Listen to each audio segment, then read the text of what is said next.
Alright, so check this out. Netflix's beautifully odd adult animation anthology series called Love, Death, and Robots has finally returned for season 2. With the great reception of its first season in 2019, fans have waited 2 long years to finally have this in their hands. So after I saw the trailer drop just a few days before its release, I knew I was going to smash a marathon. I really enjoyed season 2, it was a great sequel to the series. So with that said, here is my ranking of all the episodes of season 2 of Love, Death, and Robots.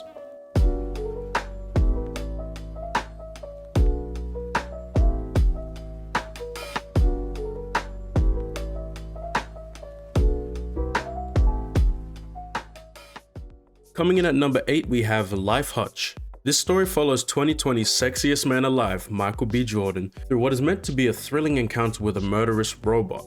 This story drops us in the middle of the action and later features small flashbacks to the accident that led to the soldier's crash landing, but we don't really learn anything. The flashbacks fall flat and don't provide any sufficient insight into the protagonist's character. Yeah, we see a cool visual of a space attack thingy, but we don't learn anything.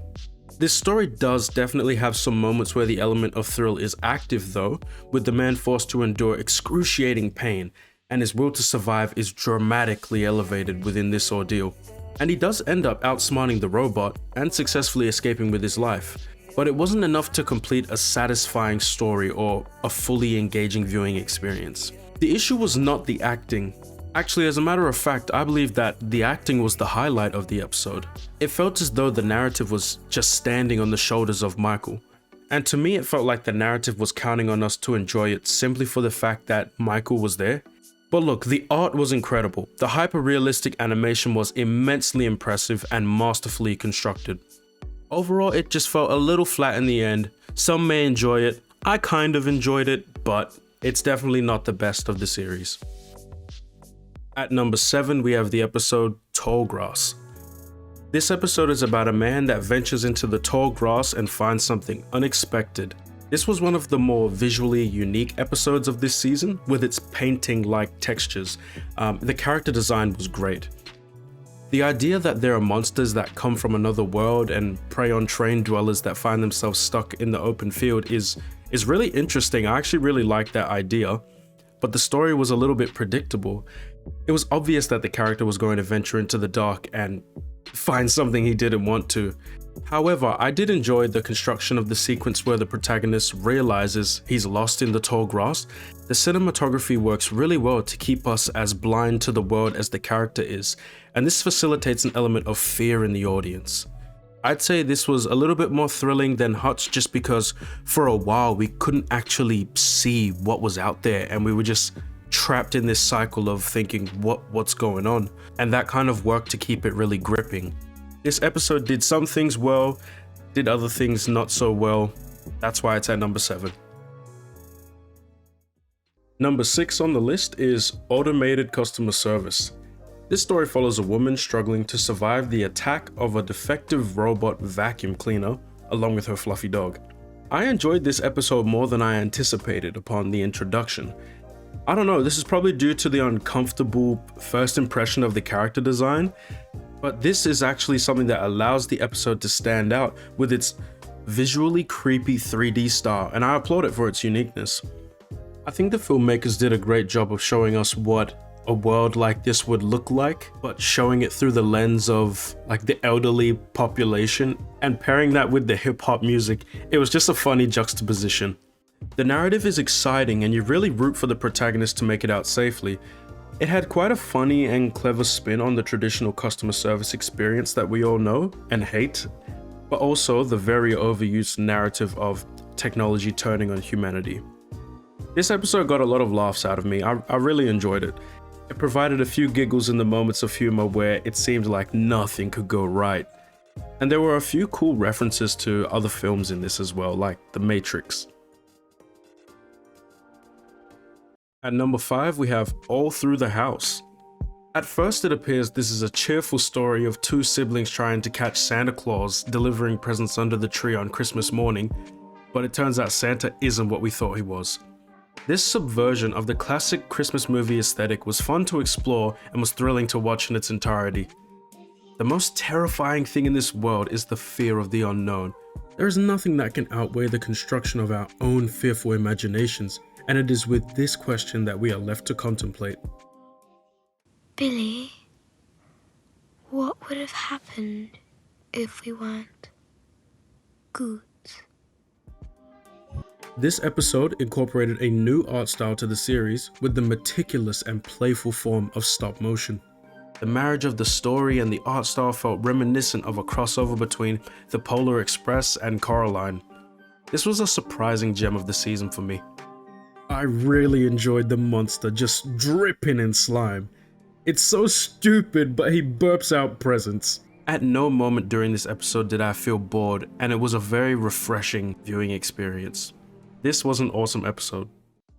Coming in at 4th, we have Snow in the Desert. The story of a man on the hunt by all the bounty hunters in the galaxy because of the scientific potential of investigating his immortal healing properties. This episode is marvelous in its visual construction. The colors and detail through the frame provide an amazing viewing experience. We are introduced to Snow with an intense action sequence where he uses his combat skills to defend himself. This was so sick to watch, and it reminded me of the scene from Star Wars where Han shot first in the cantina. You know it's true. I really like the scene where Snow meets Harold, and they spend the day together sheltered from the harsh daylight hours on this scorching planet. I thought that this was a really cool touch to establish the hostility of the world around Snow, and this is reflected in his name, Snow, which obviously would not exist in a burning world like this. We're given substantial context of Snow and Harold's past through their dialogue with each other, and with that we understand why Snow appreciates her presence and affection so much. Their connection is only strengthened by the revelation of her indestructibility being a cybernetically modified human that could in theory also live forever. The final fight sequence was a madness! It was just a series of unexpected events that just kept happening one after the other, and it really kept me on my toes as I was watching. And then the story ends with a great shot of the two embracing, knowing that they have found a real connection in each other. I really rate this episode.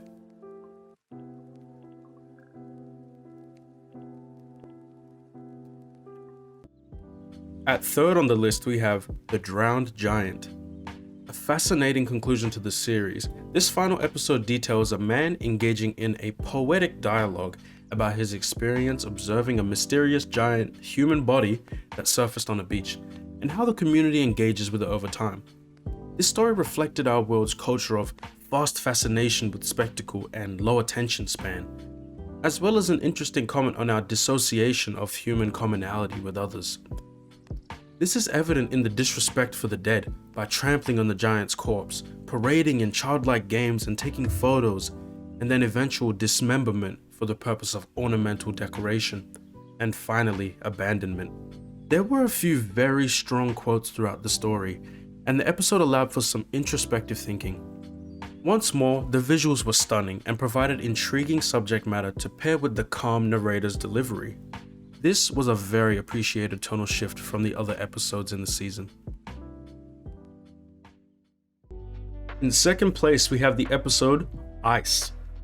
We follow a pair of brothers in a world away from Earth where most people are modded with cybernetic enhancements, creating a post-human society that looks down upon the inferior predecessing human form. This causes a rift in the brothers' relationship as Sedgwick isn't modded, while Fletcher is, and the boys take part in an adrenaline-filled race to escape death.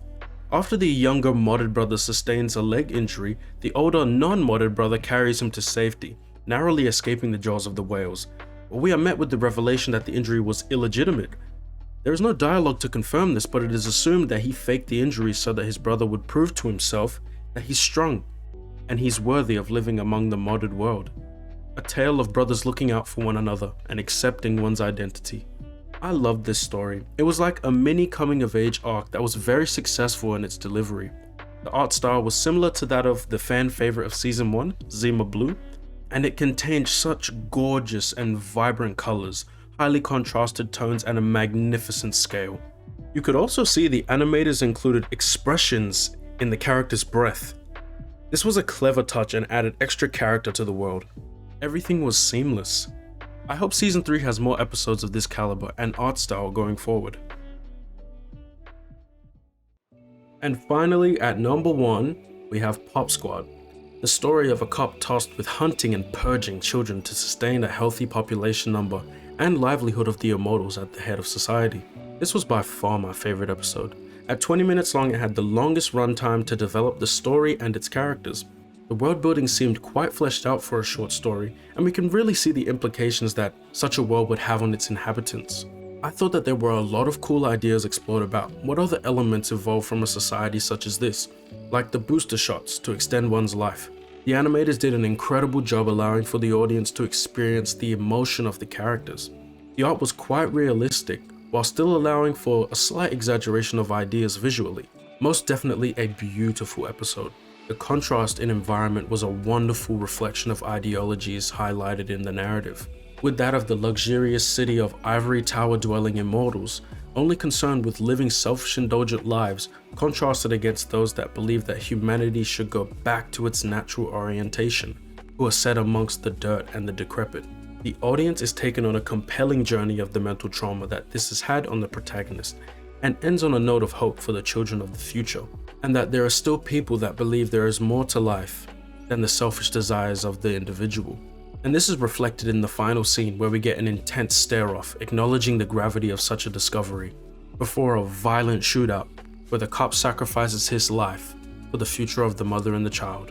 This episode's hard-hitting dialogue, intricate world building, and stunning visuals come together for an amazing watch.